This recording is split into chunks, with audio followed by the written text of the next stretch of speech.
Hello friend, I hope आप सभी बहुत अच्छे होंगे और सबकी स्टडी एक अच्छे ट्रैक पे चल रही होगी। आई विश ऐसे चलती रहे। तो आज हम उत्तराखंड पीसीएस मेंस के लिए जो हम आंसर राइटिंग की एक सीरीज शुरू करी थी, उस पे हम एथिक्स का एक टॉपिक कवर करने जा रहे हैं, जो कि बहुत ही इंपॉर्टेंट टॉपिक है, स्पेशली फॉर मेंस के लिए। और हमारे डेली लाइफ के लिए भी टॉपिक बहुत इंपॉर्टेंट है कि हम इस टॉपिक से कैसे अपनी डेली लाइफ में बहुत सारी चीज़ों को इंक्लूड कर सकते हैं, खुद में ट्रांसफॉर्मेशन कैसे कर सकते हैं। और टॉपिक है एटीट्यूड। तो आज हम एटीट्यूड को अच्छे से डिस्कस करते हैं कि एटीट्यूड क्या होता है, इसके फंक्शंस क्या होते हैं, एटीट्यूड कितना प्रकार का होता है। एटीट्यूड मतलब अभिवृत्ति, हिंदी मीडियम। तो अभिवृत्ति क्या होती है और ये कैसे काम करती है, अभिवृत्ति कैसे डेवलप होती है हमारे अंदर, और इसका प्रशासन में क्या इम्पोर्टेंट रोल है। जब हम सिविल सर्वेंट बन जाएंगे तो तब जो एटीट्यूड होता है वो हमें किस प्रकार प्रशासनिक जो दक्षता होता है उसको बढ़ाने में कैसे मदद कर सकता है। तो एटीट्यूड बहुत ही प्यारा, बहुत ही अच्छा और बहुत ही इंटरेस्टिंग टॉपिक है। आई आई अगर आप इस टॉपिक को अच्छे से कर लोगे तो आई थिंक अगर मेंस में आएगा तो बहुत अच्छे से ये टॉपिक क्लियर हो जाएगा। और ये टॉपिक कहीं ना कहीं हमारा जो पर्सपेक्टिव होता है लाइफ के प्रति या किसी चीज़ के भी प्रति, तो उसमें भी बहुत इम्पोर्टेंट है। तो चलिए बिना देरी के इसको शुरू करते हैं। तो एटीट्यूड, तो सबसे पहले तो हमें नाम से सुन के लग रहा है कि एटीट्यूड, तो जो हम सोचते हैं एटीट्यूड, वो हम हमेशा सोचते हैं कि अकड़, मतलब जो हम हिंदी में बोलते हैं कि यार उसके अंदर इतना एटीट्यूड है, यार वो लड़की ना उसके अंदर बहुत एटीट्यूड है। तो सेम ऐसे यार वो लड़का ना बहुत एटीट्यूड वाला है। मतलब हम डे लाइफ में इस प्रकार से यूज करते हैं। या फिर कोई अगर कुछ भी हो गया, सपोज करो, मतलब कुछ एनीथिंग, तो हम एटीट्यूड को बस एक, हमने इस लेवल में सोचा है कि बस एटीट्यूड का मतलब यही है कि हाँ ये ऐसा है, ये ऐसा है, बस ये एटीट्यूड है, बस। लेकिन एटीट्यूड इससे ना बहुत अलग है।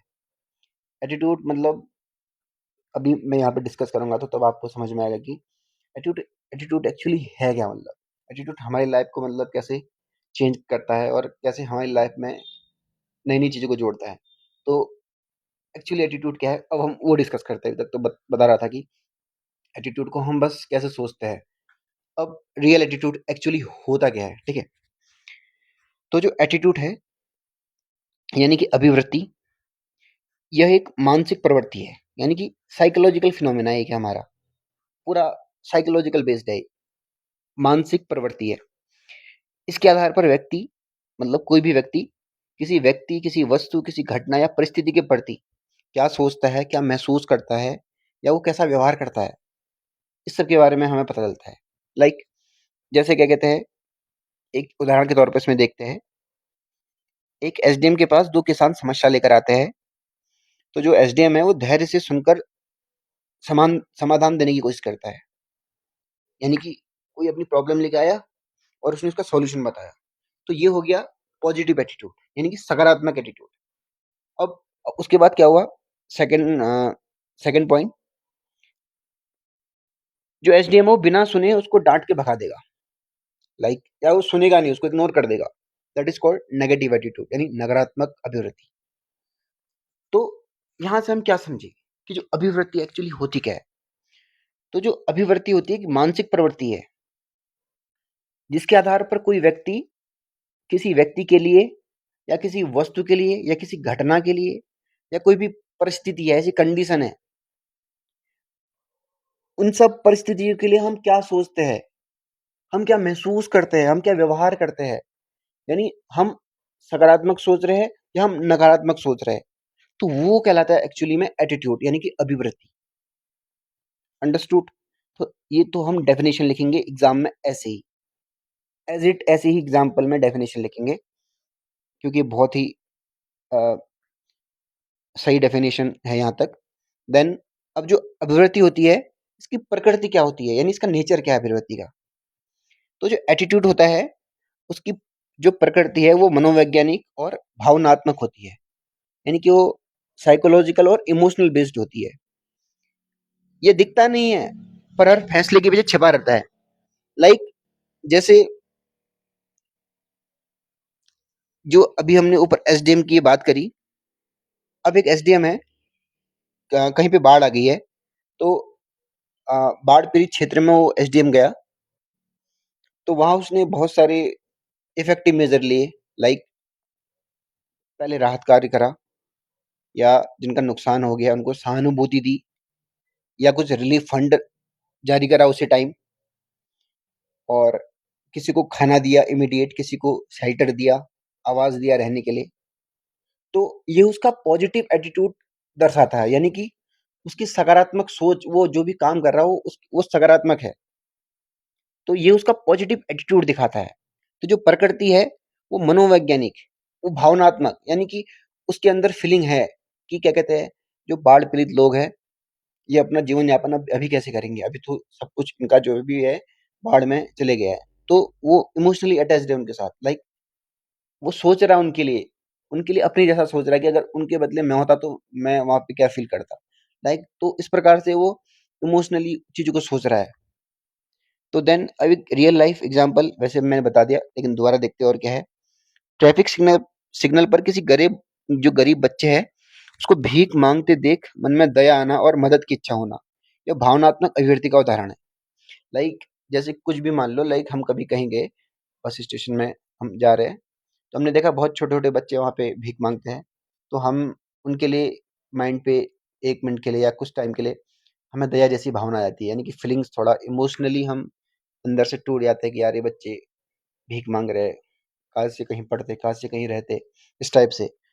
तो हम उनकी कुछ मदद करते हैं, लाइक उनको पैसे दे देना या उनको कुछ खिला देना, तो ये हमारा इमोशनल एटीट्यूड दिखाता है किसी के प्रति। ठीक है, तो ये नेचर है, एक तो इमोशनल होता है यानी भावनात्मक, दूसरा मनोवैज्ञानिक यानी साइकोलॉजिकल। अब देखते हैं कि जो एटीट्यूड होता है वो किस पर केंद्रित होता है, यानी वो क्या चीज है जिस पर एटीट्यूड हमारा पूरा डिपेंड है कि हाँ एटीट्यूड इस पर बेस्ड है। तो वो चार चीजें हैं, और वो चार मुख्य चीजें क्या हैं। सबसे पहले व्यवहार यानी बिहेवियर, दूसरा मूल्य यानी कि वैल्यूज, तीसरा भावना यानी कि इमोशंस, चौथा सोच यानी कि माइंडसेट। अब ये कैसे, उदाहरण के तौर पर देखते हैं। नागरिकों के प्रति सकारात्मक दृष्टिकोण रखने वाला अधिकारी हर व्यक्ति से समान सम्मान पूर्वक बात करता है, चाहे वो कोई वीआईपी हो चाहे रिक्शा चालक। यानी कि जब मेरे अंदर व्यवहार, जो मूल्य होते हैं, जो भावनाएं होती है, जो सोच है, ये सब चीजें मेरे अंदर समाहित है, तो मैं किसी के प्रति बहुत सम्मान पूर्वक सोचूंगा, सम्मान पूर्वक बात करूंगा। तो ये चीजें एटीट्यूड को बिल्डअप करने में मदद करती है। तो एटीट्यूड इन सब में केंद्रित होता है। देन अगला, एटीट्यूड एक्चुअल में बनता कैसे है, यानी एटीट्यूड कहाँ कहाँ से, मतलब हम लाइक हम बैठे हैं, अचानक से तो एटीट्यूड आ नहीं गया हमारे अंदर, यहाँ पैदा हुए तो अचानक से तो बिल्टअप हो नहीं गया।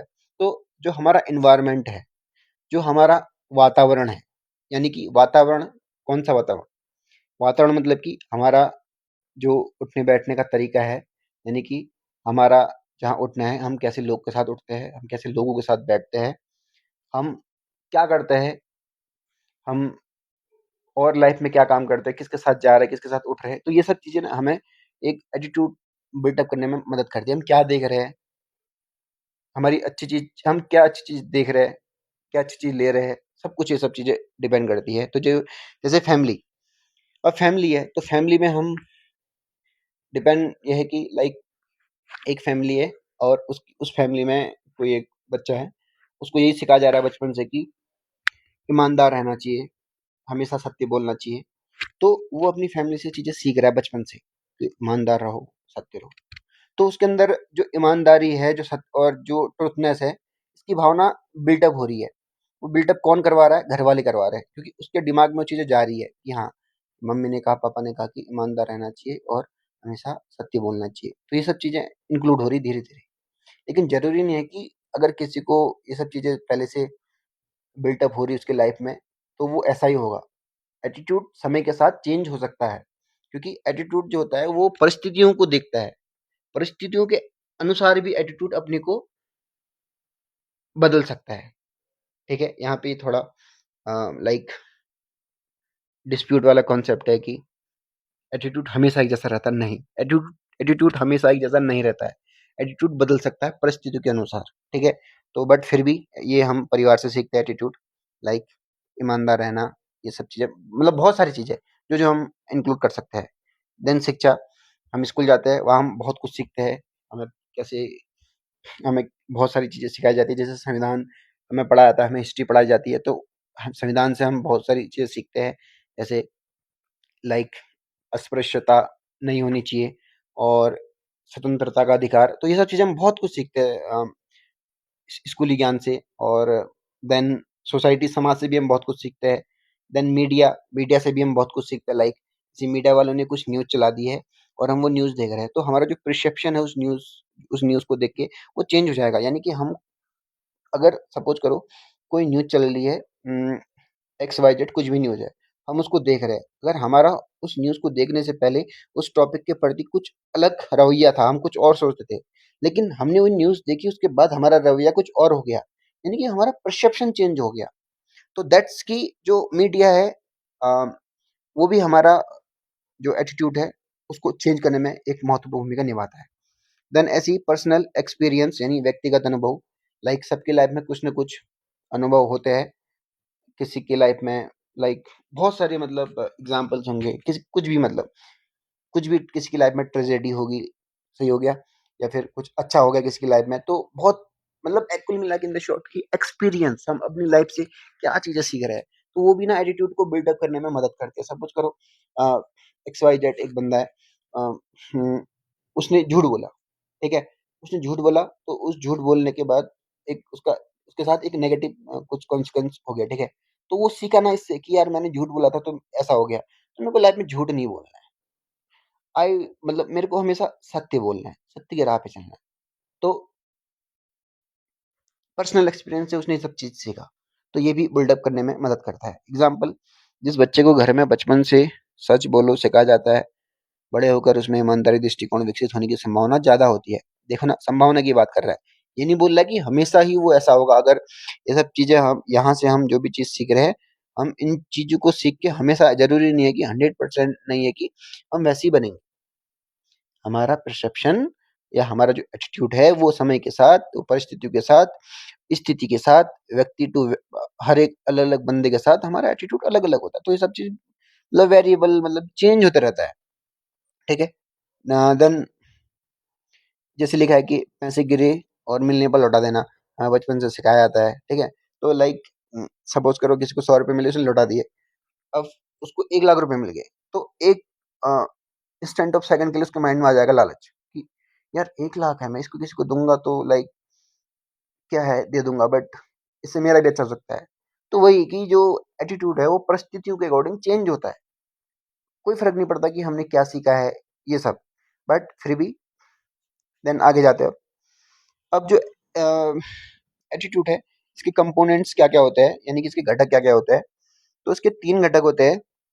इसको हम एबीसी मॉडल कहते हैं। और वो होता है आपका ए मतलब ए मतलब अफेक्टिव होता है। थोड़ा यहाँ पे गलत लिख दिया है, इसको करेक्ट करते हैं। ये आपका सी होना चाहिए था, कॉग्निटिव, और यहाँ पे ए होना चाहिए था इफेक्टिव, और ये आपका सही है बिहेवियर, बिहेवियर, ठीक है। हाँ, तो ये हो गया अब cab model, C A B. तो ये कैब मॉडल है जो कि अभिवृत्ति यानी कि जो हमारा एटीट्यूड है इसके घटक है।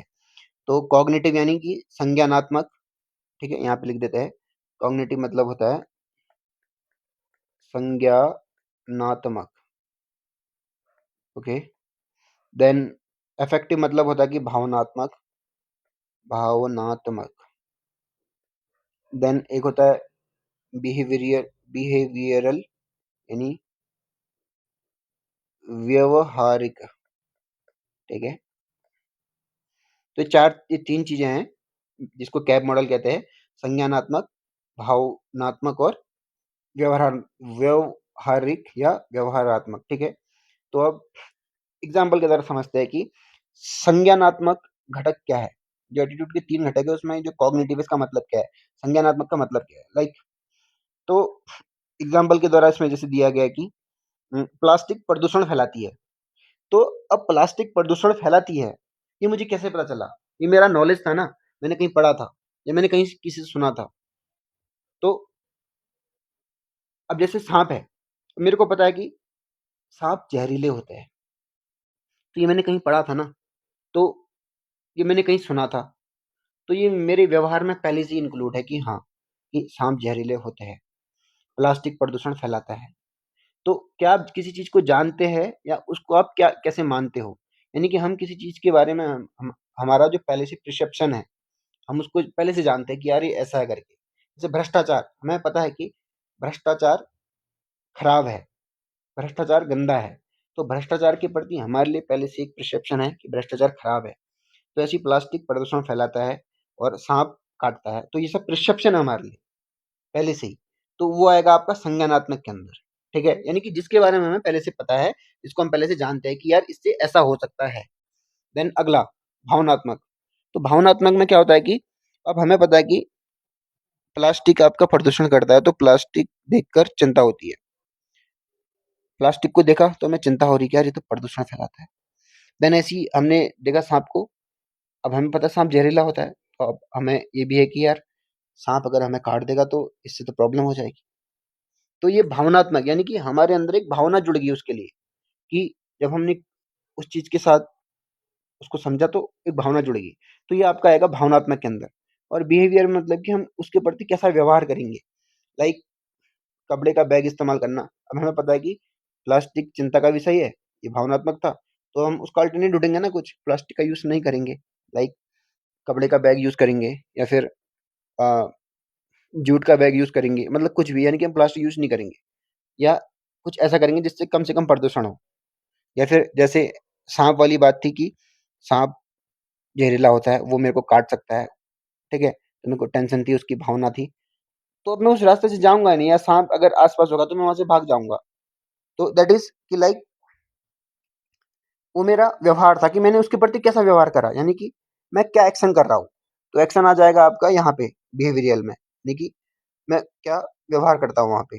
तो ये है आपका अ, एबीसी मॉडल, जो कि एटीट्यूड के 3 घटक है, उसका एक पार्ट है।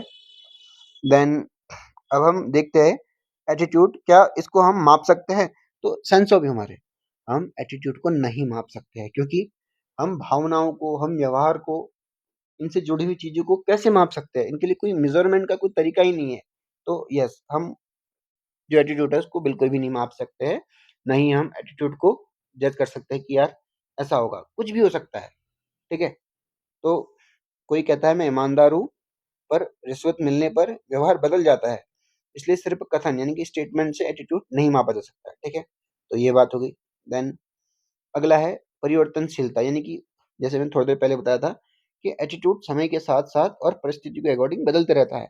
जैसे अब वो क्या परिस्थितियाँ हैं, जैसे शिक्षा हो सकता है, या जागरूकता हो सकती है, या अनुभव हो सकता है, या लालच हो सकता है। ऑब्वियसली लालच भी जो है ना आपके एटीट्यूड को बदल सकता है। तो परिस्थितियाँ और अ, समय के साथ एटीट्यूड बदलता है, ठीक है? देन आगे देखते हैं। अब इसका ना रोल इन डिसीजन मेकिंग, तो इसका क्या रोल है डिसीजन मेकिंग में? तो व्यक्ति का एटीट्यूड उसके निर्णयों को गहराई से प्रभावित करता है। जैसे एक ईमानदार आईएएस अधिकारी को भ्रष्टाचार का प्रस्ताव मिलता है, पर उसकी नैतिक अभिवृत्ति यानी कि जो उसका एथिकल एटीट्यूड है, उसे तुरंत मना करने में मदद करता है। अगर उसके अंदर पॉजिटिव एटीट्यूड एटीट्यूड है और उसके अंदर जो एथिकल वैल्यूज़ है वो भरी पड़ी है, वो उन वो उसके अंदर एथिकल वैल्यूज़ की लाइन लगी पड़ी है कि वो बहुत ही एथिकल बंदा है, तो वो मना कर देगा। तो वो फिर किसी बिना दबाव में आके ये डिसीजन लेगा। तो जो डिसीजन होगा फिर वो एक पॉजिटिव एटीट्यूड एटीट्यूड की तरफ जाएगा। अगर वो यहाँ पे कॉम्प्रोमाइज़ कर लेता, वो यहाँ पे भ्रष्टाचार में लिप्त हो जाता, तो फिर उसका एटीट्यूड यहीं पे खत्म हो जाता। देन अगला एडमिनिस्ट्रेटिव इम्पोर्टेंस, यानी कि जो प्रशासनिक व्यवस्था है उसमें किस प्रकार से महत्वपूर्ण है। तो जो सकारात्मक एटीट्यूड एक लोक सेवक को बनाता है, यानी कि एक जो लोक सेवक है उसके अंदर एक जो पॉजिटिव एटीट्यूड है वो होना चाहिए, क्योंकि उस पॉजिटिव एटीट्यूड से उसके अंदर सहानुभूतिपूर्ण आपका मूल्य आएगा, ईमानदारी का मूल्य आएगा, और वो नागरिक केंद्रित होगा अधिक से अधिक। तो उसके अंदर अच्छा एटीट्यूड है, तो वो नागरिक केंद्रित होगा, वो ईमानदार होगा और वो सहानुभूतिपूर्ण होगा। देन एग्जाम्पल, बाढ़ के समय जिला मजिस्ट्रेट स्वयं राहत शिविर में जाता है, ग्रामीणों की बात सुनता है और तुरंत भोजन दवाइयाँ की व्यवस्था करता है। यही सकारात्मक एटीट्यूड का असली चेहरा है। देन अब जो एटीट्यूड है उसका एथिक्स के साथ यानी कि नीति शास्त्र के साथ गहरा संबंध है। वो कैसे? जैसे नैतिकता हो गया, सत्यनिष्ठा हो गया, इंटीग्रिटी, करुणा हो गया, कंपैशन हो गया, या इमोशनल इंटेलिजेंस यानी कि भावनात्मक बुद्धिमत्ता। एक पुलिस अधिकारी किसी गरीब व्यक्ति से भी उतने ही सम्मान से बात करता है जितना किसी बड़े अफसर से या किसी बड़े वीआईपी से। यह उसके सकारात्मक एटीट्यूड और उसके नैतिक मूल्य को दर्शाता है। यानी कि जो एटीट्यूड है वो नीति शास्त्र यानी कि एथिक्स के साथ पूरी तरह से इंटरलिंक है। देन यहाँ पे इतना ही है। तो एटीट्यूड की डेफिनेशन इन शॉर्ट में, एटीट्यूड किसी व्यक्ति की वह सीखी हुई मानसिक प्रवृत्ति है जो किसी व्यक्ति, वस्तु, घटना या परिस्थिति के प्रति उसके विचार, उसकी भावना और उसके व्यवहार को प्रभावित करता है। यानी कि कोई व्यक्ति है, उसका जो एटीट्यूड है वो किसी घटना से, किसी परिस्थिति से या किसी के व्यवहार से उसके विचार, उसकी भावना और उसके व्यवहार को प्रभावित करता है। तो वो आपका एटीट्यूड होता है। अब इसके एक दो और कंपोनेंट है, वो भी देखते हैं।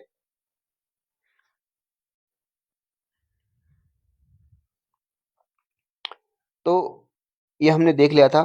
अब ये दूसरी पीडीएफ है, इसमें देखता हूँ क्या है। एटीट्यूड से तात्पर्य किसी व्यक्ति की सीखी हुई मानसिक या भावनात्मक प्रवृत्ति से है, जिसके आधार पर वह किसी व्यक्ति, वस्तु, मुद्दे, समूह या परिस्थिति के प्रति सोच, महसूस ये सब करता है। ये कुछ नहीं था, हमने देख लिया था। एक बार इसके प्रकार देख ले रहे हैं। ये 3 प्रकार का होता है: पॉजिटिव एटीट्यूड, नेगेटिव एटीट्यूड और तटस्थ यानी कि न्यूट्रल। पॉजिटिव में वही है कि लाइक वो आशावादी है, वो आत्मविश्वास से भरा भरा हुआ व्यक्ति है, या वो रचनात्मक व्यवहार करता है, ठीक है, यानी कि ये सब चीजें।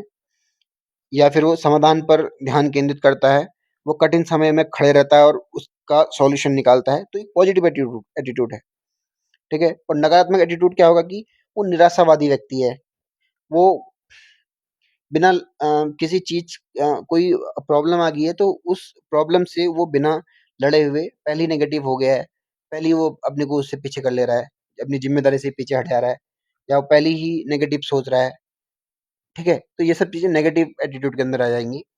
देन तटस्थ रहना मतलब कि अ, उदासीन रहना, यानी कि कोई एक्शन नहीं लेना, जैसे कि राजनीतिक बहस पर कोई राय न देना वाला नागरिक। तो इस प्रकार से तटस्थ का एग्जाम्पल है, ठीक है।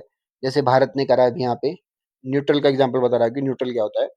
जैसे ईरान वॉर हुआ था तो उसमें अ, उसने इसराइल और ईरान और यूएसए, तो ईरान को भी उसने सहानुभूति दी, अमेरिका को भी सहानुभूति दी और इसराइल को भी सहानुभूति दी। वो किसी एक के प्रति नहीं झुका। तो इंडिया का जो स्टैंस था वो न्यूट्रल था, ठीक है, यानी कि बीच का मध्य मार्ग अपना उसने। देन इसके हमने घटक पढ़ लिए थे, कंपोनेंट्स। और एक बार अम, अभिवृत्ति के कार्य,